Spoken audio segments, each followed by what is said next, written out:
Welcome to Coruzant Technologies, home of the Digital Executive Podcast. Welcome to the Digital Executive. Today's guest is Jarrod Morgan.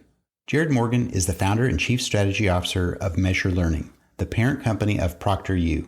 Jarrod has been a leader in the education technology field for over 16 years and pioneered the online proctoring industry as the founder of ProctorU, now known as Meazure Learning. Jarrod is an inspiring entrepreneur, award-winning business leader, keynote speaker, and chief strategist for the world's leading online testing company. Jarrod founded ProctorU in 2008 and in 2020 led the company through its merger and evolution into Meazure Learning. Well, good afternoon, Jarrod. Welcome to the show. So great to be here. Thank you for having me, Brian. You bet, Jarrod. This is exciting. We get to get some airwaves here this afternoon, and then we get to turn around and spread this out to 30 different syndicated podcast platforms. So I'm really jazzed to learn more about you tonight. So, Jarrod, let's jump right into these questions. You've got quite the career in technology, senior advisor, board member. Now you're the founder and chief strategy officer for Meazure Learning. Could you share with our audience the secret to your career growth and what inspires you? Yeah, I'm so glad you asked that question. I don't get a lot of opportunities to tell this story. I didn't come from a background of, corporate board members and or certainly entrepreneurs or anything like that. I mean, it just really wasn't a part of the environment that I came from. Very blue collar background and, coming up from sort of Northwest Florida and where there were, a lot of things there, but not a lot of people running startup businesses and tech startups. And so I had to kind of learn on the fly. And one of the things I figured out through the years was you really can't overstate how valuable it is to surround yourself with the right people. And what I mean by that is surrounding yourself with people who hopefully have done it before. And if they haven't done it before, they certainly have enough of the skill sets that you need to move forward that you can learn from. And I'm sort of delighted to not be the smartest guy in the room, right? Because I just feel like you can learn something from everybody that you interact with. And the more open I was to surrounding myself with people that I thought were motivated or, helping somebody out who's further along in their career, that was always really, really important. And it was always really impactful to sort of find people that I can learn from. And you can't necessarily learn from a person forever. Like there's usually a limit from how much you can learn from that person. But being able to find someone and work together with them was always really impactful for me, especially early in my career, and helped me sort of grow into where I am now. And then the other thing that I found that was really valuable early in my career and is especially valuable today is the power of getting aligned. And what I mean by that is, making sure that you understand what the mission is, whatever it is that you're trying to accomplish, that you can clearly articulate it and you know how to measure that thing. So if it's more sales or if it's starting a business or if you're running a charity, how do you know what success looks like and make sure everybody agrees on that, what that goal is? And then you kind of agree on how you're going to measure it. And it just sort of takes away a lot of the opportunity for mistakes or for misunderstandings or arguments in the future. This is how we're going to judge ourselves of whether or not we're going to be successful. This is what's important to you. This is what's important to me.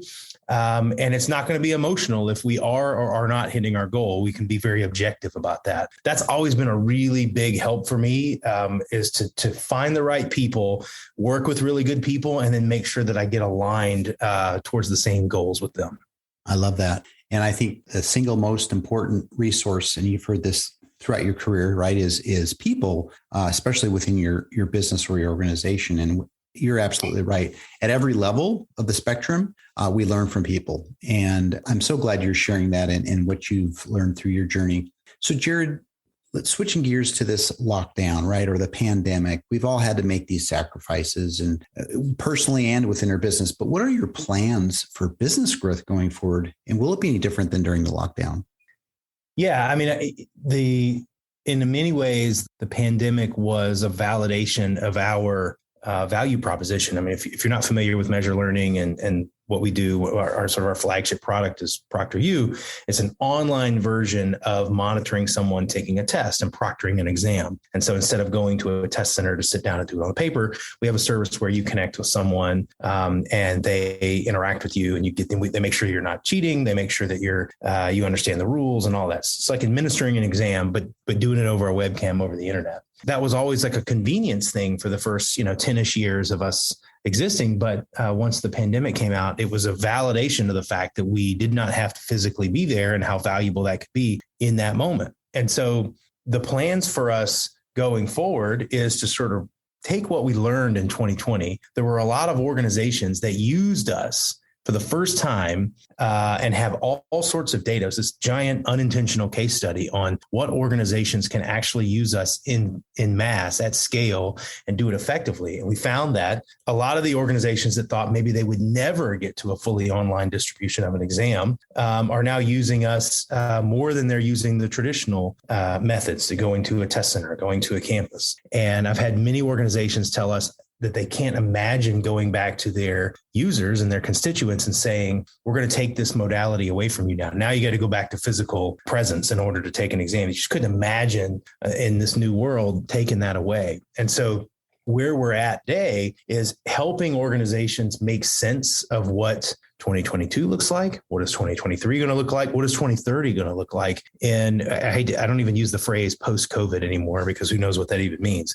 But as we sort of make sense with this becoming something that's always going to be around in some form for the foreseeable future, how do we have, the phrase business continuity came up a lot in the last couple of years. How do we make sure that the organizations we're working with, whether it's, the law school admissions exam, or it's the TOEFL exam, or the GRE, or it's a midterm and final at a university, how do we make sure that organization has business continuity? Because I don't think the average, the average person will be as forgiving when you have to shut your organization down every time we have a new wave of some kind of whatever it is, natural disaster, disease, whatever. I don't think people are going to be as forgiving anymore. Everybody got a mulligan in 2020. Now you're expected to have backup plans, and trying to help organizations figure out what those backup plans are and make sure that they make it a part of their everyday sort of planning, that this kind of modality is always available. And if people stop being comfortable going into a physical environment, they can quickly shift into an online distribution without any friction.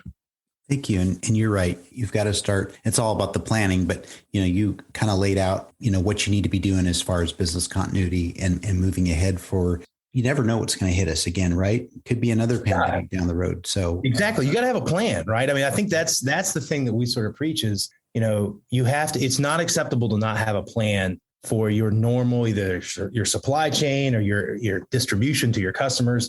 It's not okay to have single points of failure anymore. It's not okay to say, if the physical, whatever part of my business goes away, I can't operate. You have to start working through backup plans. Absolutely. Thank you for sharing. So Jarrod, this is where we kind of get into a little bit of the tech. You're obviously leveraging some new and emerging technologies within your tech stack. Is there anything you might be able to share with us today? Sure. There's not necessarily a specific tool or technique that I think is coming that hasn't already been talked about quite a bit in our industry. The one thing I think that's really interesting that we're learning in 2021 and really learned, it's 2022 now. What did we learn in 2021 was it's important not just to find all of the gadgets and widgets and things that you can technologically put into your platform, but it's also important to gauge how it's going to be used and whether or not the customer actually wants that, and if putting that into your product is actually a net benefit to anyone. And so what we kind of found out was, for years, the prevailing wisdom in our space was the more technology you can bake into the process, the better this is going to be. What we found over the last couple of years is a surge of people started using our services that had never used it before. While there might be a lot of technological techniques that we could use, there was an inflection point that you had to say where some technology, the more technology you put into the process, didn't always make users more comfortable. And what we found, especially in our space, was people might be okay with an algorithm deciding how you get from your house to the store if you use Google Maps and little tasks like that, but people are not comfortable with an algorithm deciding their fate on an examination. And we've had to make sure as we build for the future that we weigh what we can do and what we're trying to accomplish with what is proper and what people actually are comfortable with. And that's a delicate dance, right? I think you have to talk to your users, you have to talk to your stakeholders, and try to make sure that you bring everybody together and understand that just because you can do something technologically doesn't mean that it's actually going to be a value add in the end if you add it to your service. Thank you for sharing that. That really is important. And I love how you are leveraging technology and not leaving just everything in the hands of technology, as you mentioned. So, Jarrod, last question here. Can you share something from your career experience that would be helpful for those looking to grow their career in tech or entrepreneurship? I would be honored to do that. So if you're out there and you're thinking that you want a career in tech, or you want to be an entrepreneur, or worse, you want to be a tech entrepreneur, right? I said it before, surrounding yourself with good people is important, but more so, I can't stress enough how impactful it can be for you to just speak up for yourself. And what I mean by that is one of the biggest moments of my career, when I was 19 years old, I was working at the sheriff's department in the Escambia County, Florida. And I was, sweeping floors in the IT department and fixing broken mice and keyboards and doing grunt work, right? And an article came out in the paper that the sheriff's department was going to be releasing a new website. And they had all these plans for it. And I knew just from kind of watching that they didn't have this plan fully baked out yet on how they were going to build it. And so I walked into my boss's office and I brought the newspaper and I said, "Hey, I read this article that you guys are going to be building a new website." And he said, "Yeah." And I said, "I can do this for you." And he looked at me sort of funny. And then he just picked up the phone and he said, "I have an idea." And the next thing I knew, I was running the website for the sheriff's department for that county because nobody else really knew how to do it. And I had sort of been like a webmaster, which is a 90s term, right? But the value in that moment for me was there's some real power in recognizing when there's a problem to solve and just speaking up and saying, "Hey, you know what? I'll go solve that problem." And you learn from that. You learn techniques, you learn what works, you learn what doesn't. And being a problem solver and understanding the goal that people are trying to achieve is the way that you move forward in your career. Every organization that you're in is going to have a series of problems that they're trying to solve. And if you can show yourself as a person that will roll up their sleeves and solve that problem, whether it's in the tech industry or whether it's in any industry, that is the way to move up in an organization and ultimately find yourself with enough experience that you can do something on your own. It's about making sure that you can solve problems and people identify that you're a problem solver. I love those stories. We all have them, right? And it's, sometimes they say it's the right opportunity at the right time, but honestly, it's you taking initiative and believing in yourself. And these are the stories that we love to share out with our audience. These are true gems that you can't find this anywhere. You can't pay all the money in the world to get this type of knowledge and stories that we get to share out with the world. So thank you. And Jarrod, last thing, it was a pleasure having you on today. And I look forward to speaking with you real soon. It was a pleasure for me too, Brian. Thank you for letting me talk to your listeners today and hope to talk again soon. Bye for now.